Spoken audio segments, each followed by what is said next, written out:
अब्दुल्ला साहब, मुझे लगता है मुस्तफ़ा वाले मामले पर आपको दोबारा गौर करना चाहिए।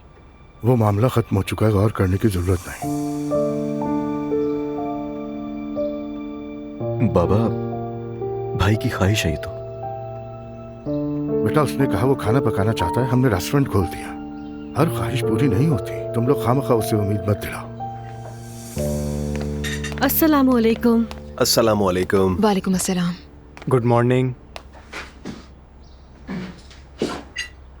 ताईजान, मैं स्कूल के बाद दोस्तों से मिलने जाऊंगा, देर हो जाएगी, फिक्र मत कीजिएगा, ठीक है? ठीक है बेटा, बस बाहर कुछ मत खाना, घर में अच्छा खाना तैयार कर रही हूँ मैं तुम्हारे लिए। ठीक है। आपको कुछ बताना था। वो जो गाड़ी वाला काम है वो सूदे साहबा देख रही हैं, तो काम जल्दी हो जाएगा, फिक्र मत करें। मैं जानता हूँ, वो मुझसे मिली है। वो कौन? तो फिर उस आइलैंड का क्या हुआ? मुझे वो बहुत पसंद आई, बहुत शरीफ लड़की है। तो आइलैंड को क्या हुआ? पता नहीं, मैंने पूछा नहीं उससे। क्या हो गया दुआ?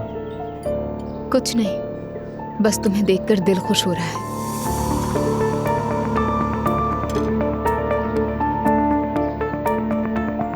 चलो मैं अब चलता हूँ।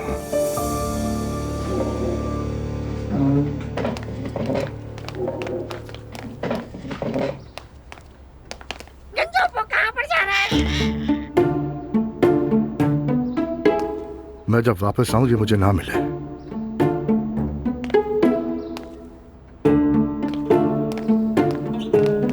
ये क्या बात हुई? मुस्तफ़ा कुकिंग शो में नहीं जा सकता, हमारा तोता हमसे छीना जा रहा है। इस घर में तो जैसे मार्शल लॉ लगा हुआ है। अम्मी, मैं तोता नहीं दूंगा। बेटा, तोता तोता करके मेरा दिमाग मत खराब करो तुम। कसम से मैं तो थक गई, ना इधर की रही ना उधर की। मुस्तफ़ा प्लीज कुछ भी करके रुको उसे तुम यहाँ एक मिनट। प्लीज ना मुस्तफ़ा। नहीं देंगे।